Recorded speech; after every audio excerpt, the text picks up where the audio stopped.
সফেদ চাদর আর মশারি আবৃত হাসপাতালের বেডে শুয়ে জ্বরে কাতরাচ্ছেন ময়মনসিংহ শহরের ২০ বছরের যুবক প্রত্যয়। একমাত্র ছেলে কখন সুস্থ হয়ে বাড়ি যাবেন সেই অপেক্ষার প্রহর গুনছেন মা দীপ্তি রায়। ঢাকা নর্থ সাউথ বিশ্ববিদ্যালয়ের কম্পিউটার সায়েন্স বিভাগের শিক্ষার্থী প্রত্যয় রায় বেশ কিছুদিন আগেই জ্বরে আক্রান্ত হন। পরে পরীক্ষায় ধরা পড়ে ডেঙ্গু। বমি, পেট ব্যথা, ডায়রিয়া, রক্তক্ষরণ সহ বিভিন্ন জটিলতায় ভুগছিলেন তিনি। দ্রুত কমে যাচ্ছিল রক্তের প্ল্যাটিলেট।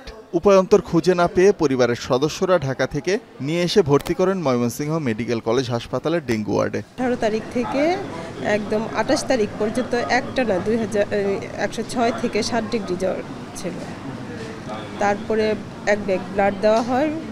ব্লাড দেওয়ার পরের দিন থেকে মানে 30 তারিখ থেকে জ্বরটা কমে আর প্লাটিলেট নেমে আসছিল 35,000-এ, আর এখন 2,10,000 আছে।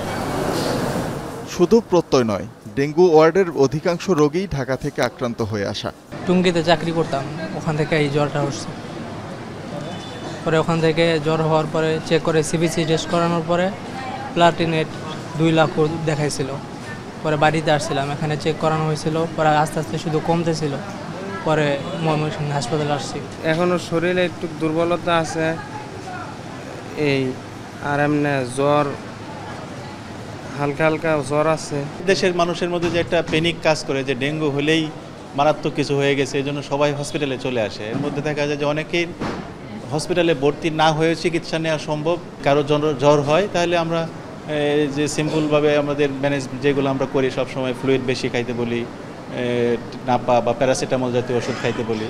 এর মধ্যে যদি কোনো ব্লিডিং ম্যানিফেস্টেশন হয় কিংবা ব্লাড প্রেশার কমে যায়, সেই সব ক্ষেত্রে তখন আমাদের হসপিটালে আসলে আমাদের জন্য ভালো হয়। ফরিদপুরে হঠাৎই বেড়েছে ডেঙ্গুর প্রকোপ। গত 1 মাসে জেলায় 2 জনের মৃত্যু হয়েছে। বিভিন্ন হাসপাতালে চিকিৎসা নিয়েছেন 350-র বেশি রোগী। এদিকে ডেঙ্গু প্রতিরোধে জেলা সিভিল সার্জন কার্যালয়ের পক্ষ থেকে সচেতনতা বাড়াতে লিফলেট বিতরণ ও মাইকিং করা হচ্ছে। সবগুলো হাসপাতালে ভর্তি আছে 78 জন রোগী।